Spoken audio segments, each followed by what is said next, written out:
মন বড়ই অদ্ভুত, কার মনে কখন কি হয় সেটা কেউ বলতে পারে না। আমার মনটা হঠাৎ করেই খারাপ হয়ে গেল। হ্যাঁ, হঠাৎ করে মায়ের জন্য মনটা এতটা খারাপ লাগছে না, নিজেকে আর ধরে রাখতে পারলাম না। তো তড়িঘড়ি একদম রেডি হয়ে বেরিয়ে পড়লাম। আর কোথায় যাচ্ছি বলো তো? হ্যাঁ, মায়ের সঙ্গে দেখা করতে দিদির বাড়ি। মা তো দিদির বাড়িতে আছে মাঝদিয়া, তো সেখানেই আমরা যাব। আর এখন কিন্তু রাত 7টা বেজে গেছে, আর আমাদের ডিসিশন হয়েছে 7:45, 15 মিনিটের মধ্যে একদম রেডি হয়ে বাইক নিয়ে বেরিয়ে পড়েছি। আর বাইকটা বডিগার্ডে রেখে আমরা যাব শিয়ালদা স্টেশন, আর শিয়ালদা থেকে তারপর যাব দিদি বাড়ি। দেখো বডিগার্ডে আমরা পৌঁছে গেছি, আর ওর অফিস বডিগার্ডে এখানে বাইকটাও রেখে দেয় সেফটির জন্য। তারপর আমরা ট্যাক্সি করে নিলাম, ট্যাক্সিতে উঠেও পড়লাম, আর এখন যাব শিয়ালদা। দিদির বাড়ি যাওয়ার কথা হলে আমার থেকে কিন্তু অহিন বেশি ছটফট করে কতক্ষণে দিদির বাড়িতে পৌঁছাবো। সত্যি কথা বলতে, তুমি যখন কারোর কাছে ভালোবাসা পাবে না, এমনিতেই তোমার মনটা ছটফট করবে। তো ও আমার মা দিদির কাছ থেকে এতটা ভালোবাসা পায় না, আমার থেকে ওই একটু বেশি সমস্তটাই করে যে আমি কখন দিদির বাড়িতে যাব। তো এরই মধ্যে দেখো আমার হাতটা চেপে ধরেছে, ওর খুবই আনন্দ হচ্ছে। কে বলে তো? অহিন। তো দেখো পৌঁছে গেছি একদম শিয়ালদা স্টেশন। দিনের বেলা থেকে রাতের শহরটা যেন অনেকটা সৌন্দর্য বেশি লাগে।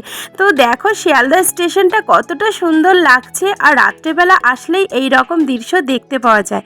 আর পুরো রাস্তাটা তো দেখলে একদম আলোয় ঝলমল করছে, মনে হচ্ছে দুর্গাপুজো চলে এসেছে। তো শিয়ালদা স্টেশনে পৌঁছে এখানে একটু ফটো টটো তুললাম, আর এই যে ছুটছি, এখন বাজে 7:49, তোমরা তো দেখতে পেলে। আর আমাদের 8টাতে ট্রেন, তো 10 মিনিটের মধ্যে আমাদের টিকিট কাটতে হবে। তারপরে মাথায় টেনশন থাকে যে টিকিটটা কাটার পরে ট্রেনে জায়গা পাবো তো। যদি থাকে বাচ্চা হাতে তাহলে তো একটু কেমন লাগে, যে ট্রেনে যদি জায়গা না পায় তাহলে তো বাচ্চাটার অনেক অসুবিধা হতে পারে। তো ওকে বলছি তুমি তাড়াতাড়ি ছোটো, তো ও হানিকে হাত ধরে দেখো ছুটছে। আর এখন টিকিটটা কাটবো, তো টিকিটের লাইনে একদম দাঁড়িয়ে পড়েছে। আর এদিকে হানি তো বাদরের মতো এদিকে ঝুলছে, ওইদিকে দৌড়াচ্ছে, লাফালাফি করছে। আর আমি বলছি পাপা তুমি কিছু খাবে, যেহেতু অনেকটা রাতে আমরা বেরিয়েছি, এত কোনো প্রোগ্রামও ছিল না, রাতের খাবারটা খাওয়া হয়নি কিছুই। তো 10টার দিকে আমরা রাতের খাবার খেয়ে নিই, এদিকে প্রায় 8টা বেজে গেছে, আর পৌঁছাতে আমাদের 12টা-1টা বেজে যাবে রাত। তো তার জন্য আমাদের রাতে কিছু খেয়ে নিতে হবে। তো হানিকে নিয়ে পৌঁছে গেলাম, আর হানি বলছে মাম্মা আমি স্যান্ডউইচ খাবো। তো আমি ওকে একটা স্যান্ডউইচ অর্ডার করে দিলাম, আর ওর পাপা বলছে একটা বার্গার নিয়ে নিও আমার জন্য। আর আমার না কিছু খেতে ইচ্ছা হচ্ছে না, আমি ভাবছি যদি ট্রেনে পেয়ারা টেয়ারা ওঠে ওগুলোই খাবো। তো ওর জন্য একটা বার্গার নিয়ে নিলাম, আর হানির জন্য স্যান্ডউইচ, আর আমার জন্য একটা কোল্ড ড্রিঙ্কস নিয়ে গলাটা একটু ঠান্ডা করে নিই, মাথাটা খুব যন্ত্রণা করছে। মাকে একটু দেখার জন্য এতটা কষ্ট করে যাচ্ছি, যেহেতু দুদিন আমি থাকতেও পারবো না, কালই আমাকে চলে আসতে হবে, হানির এক্সামও আছে সেই জন্য। আর দুদিন থাকলে আবার এই জার্নি মনে হতো না। সত্যি জার্নি করে এতটা দূর থেকে যাচ্ছি, অথচ দুদিনও থাকতে পারবো না, কি একটা অদ্ভুত ব্যাপার বলো। তো চলো, এখন ট্রেনটা যেহেতু আসেনি, তো আমি বললাম চলো হানিকে একটু খাইয়ে নিই, আর তুমিও খেয়ে নাও, তারপরে ট্রেনটা আসলে উঠে পড়বো।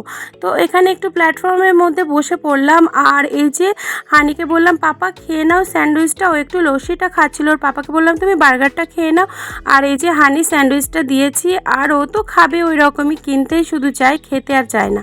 তো বার্গারটা সত্যি এতটা সুন্দর করে দিয়েছিল না, পার্সেল করে দেখো কি সুন্দর করে দিয়েছে।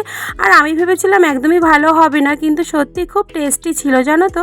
আর হানির স্যান্ডউইচটাও খুব ভালো ছিল, ও খাচ্ছিল, ও একটু এটাই খেতে পছন্দ করে। তো ওকে একটু মাঝে মাঝে দিতে হয়, বাইরে আসলে কিছু করার নেই, ইচ্ছা না থাকলেও দিতে হয়, বাচ্চা তো জানি খাওয়াটা ঠিকও না। যখন আগের থেকেই প্ল্যান করে আসি তখন ওর জন্য কিন্তু আমি খাবার করে নিয়ে আসি। তো আজকে তো সেটা ছিল না, হঠাৎ করে 15 মিনিটের মধ্যে রেডি হয়ে চলে এসেছি। সত্যি মায়ের কি ভালোবাসা বলো, মায়ের টানেই কিন্তু এই রকম ছুটে চলে যাচ্ছি। মা না থাকলে হয়তো এখন আমি যেতাম না, পরেই যেতাম। তো এই যে হানির অবস্থা দেখো, ও ওর পাপার ব্যাগটা ধরছে আর আমার হাতটা ধরছে। আমি বলছি তুমি পাপার হাত ধরে সামনে এগিয়ে চলো, আমি তো ভিডিও করছিলাম, তো আমার হাতটা ছেড়ে দাও। না না মাম্মা পাপা কাউকেই ছাড়বো না, যদি এই ভিড়ে হারিয়ে যায় আমার পুরো পৃথিবী অন্ধকার হয়ে যাবে, এটাই ও বলছে। আর জানো তো এটাও সব সময় বলতে থাকে। তো দুজনাকে একদম দেখো, আমার মায়ের মনে খুব দুঃখ হতো যে আমার তো কোনো ছেলে নেই, ছেলের ভালোবাসাটা আমি পেলাম না। কিন্তু সত্যি কথা বলতে আমার বর আর জামাইবাবু এতটা ভালো না যে কপাল করলেই এতটা ভালো জামাই পাওয়া যায়। আর আমার বরের তো মানে কোনো তুলনাই হবে না, জামাই কম ছেলে বেশি।